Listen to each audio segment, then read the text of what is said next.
I think it's time we talk about some things that are pretty taboo in the LEGO community. Although some of them can be hard to do, costly, or even embarrassing, I think it's time to shine a light on them and normalize them for everyone. I'm gonna go over 10 ways you can improve your collection and overall experience with LEGO. Starting with number 1, I think we should all start building in public. Because LEGO is still classified as a kid's toy in most of the world's eyes, many collectors are careful to make public they enjoy it. I know because I thought this very same way when reviving my interest in the hobby. The fear of people judging me for building LEGO as an adult was so great that I continuously would stop myself from diving deeper into it until I saw my friends approve. The fact is, I shouldn't have waited that long to fully engage with LEGO, and neither should anyone else. Building in public is a great first step to breaking down those mental walls and showing the rest of the world that LEGO really is for anyone regardless of age. Next up, we should normalize building alternate builds when building a new set. I know that I've always focused on building new sets so I can play around with them for a couple of minutes and then throw them on my shelf for display. When I'm done with that process, I always wish it took longer, because as an adult, putting together a LEGO set is the best part of the build experience. It wasn't until the other day when I bought an old set from Bricks and Minifigs that I remembered how fun it is to build other models with just the pieces from the main build. Out of this plane from the Adventurers theme, I was able to build another plane, a jet ski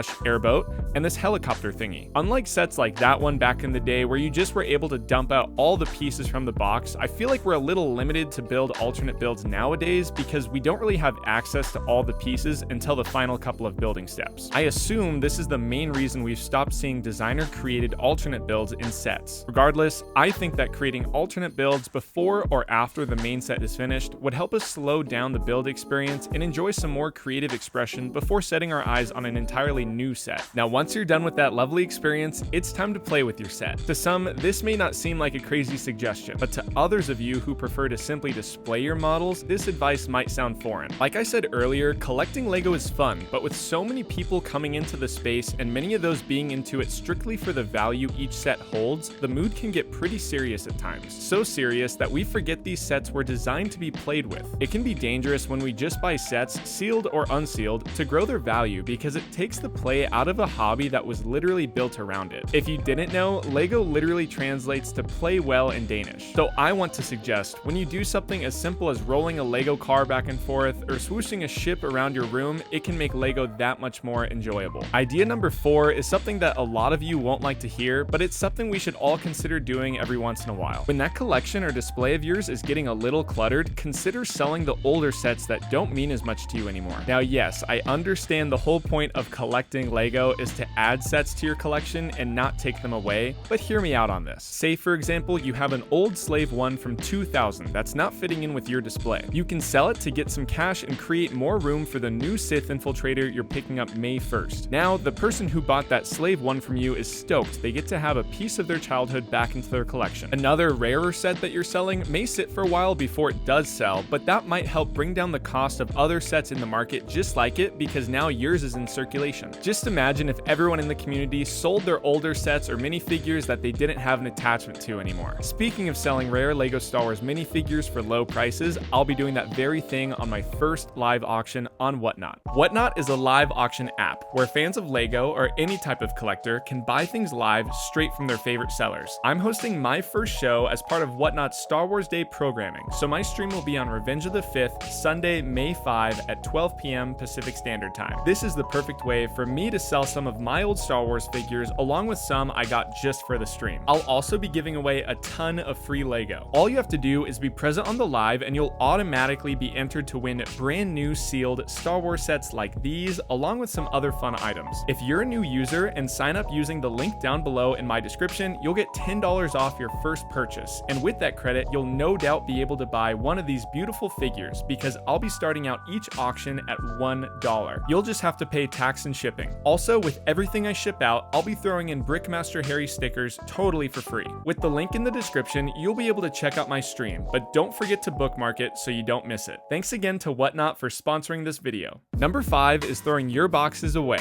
Get rid of them, rip them up, and use them to keep you warm at night by the fire. Do anything with them except keep them stored in your place. Trust me, this will free up a ton of physical and mental space. Now, I'm mainly referring to smaller and cheaper sets because the bigger and older boxes can actually hold quite a bit of value, but in the long run, it's better to just get rid of all the boxes that you can. Here are a couple of my favorite favorites that I have displayed on top of my shelf. You can see these are older with different designs signifying the different years they were released. Some of these box arts are as rare as some of the sets I have behind me, which are why I keep them on display. But best believe, if I need room for any other sets or I want to put any other boxes up there, I'd get rid of the one that I don't feel as close to right away. Next, here's something that's definitely hit or miss depending on what type of person you are: modifying your Lego sets. Now, I consider myself to be a Lego purist and still can't get myself to add even the smallest pieces to my models, even if it makes them look better. But I think I'm like this because of how I grew up and the people around me at the time. Like, I remember when my grandpa and dad both thought they could glue my new Lego Star Wars sets so that they'd never break. That memory alone ingrained the purest way of thinking in me. I think this, more than anything else, is something that we can all practice. Go ahead and change out the helmet so it looks better to you. Add a fabric waist cape to your figure. Take off the stickers if you don't like them. Imagine how much happier we would all be if we all just modified our sets to our liking. Number 7 also takes inspiration from my experience with Lego as a kid, and that's to always have some type of Lego on you. When I was little, I would take minifigures wherever I went, so I could play out a mini storyline when I went to the grocery store with my mom, the car wash with my dad, or lunch with my grandparents. Now as an adult, I always wish I can have some type of Lego on me when I'm at work or out and about. I'm gonna take a wild guess and assume that most of you watching feel this way too. Let's all break the mold and start carrying pocket figures to work with us each day. There's literally a small pocket in jeans that was made just for this purpose. Another fun and more discreet way of always having a bit of Lego on you is with keychains. You can get ones with minifigures or pieces. I enjoy the 2x4 brick ones because you can stick them on your walls so you always know where your keys are. Once we all start carrying Lego on us, imagine the type of trades that would go down when you meet someone random on the street. That would be so sick. Number 8 involves a relatively new way of modifying your sets while still remaining purist. Lighting up Lego has been getting more popular in the last couple of years, and pioneers like Light My Bricks have been making it easy and fun to do. You can pretty much find a lighting kit for any set nowadays, so I recommend looking up your favorite set and finding a lighting kit that works for you. For reference, I've lit up a few sets in my collection, and they're always the first thing people bring up when they come into my room. This is definitely one of the best ways to improve your Lego collection. Number 9 is less about something you can physically do, but more about a mindset you can have to make your collection better. Hot take, but we need to start accepting that stickers in Lego are okay. They're definitely not as good as printed pieces, but the way Lego is doing things isn't all that bad with their stickers and cheaper sets. I totally understand the argument for more printed pieces in expensive sets like UCS Starships, but for cheaper ones below $100, I think it's understandable Lego adds in a sticker sheet for detail. For themes like Lego Star Wars with really strict budgets to stay inside of, it makes sense that they would include sticker sheets to add that detail if they couldn't do it with printed pieces at all. Now, it's not the best reason to start accepting stickers, but if it's the way they're gonna continue to go, like they've been telling us they will be, then I think it's best if we all just start accepting it and being happy with it instead of bashing the sets that we continue to buy. I'm just saying it would be good for the morale of the community. The final way that you can improve your Lego collection is by being grateful for the sets that you have in it. This is the most simple but effective idea on this list, and for good reason. Too often we can get caught up in focusing on the new stuff we need to get instead of the things we spent so long saving up for or tracking down. I'm definitely at fault for this, and as a result, I'm never quite content with the collection I already have. I'm personally going to start taking time to appreciate every set I have in my collection and the meaning that it has to me. By doing this and everything else I suggested in this video, I know that my Lego collection will improve greatly, and I hope yours will too. Let me know what ideas you agree or disagree with down in the comments, and click that link below to bookmark my Whatnot stream and join me live on May 5 to buy some sick figures and win some awesome prizes.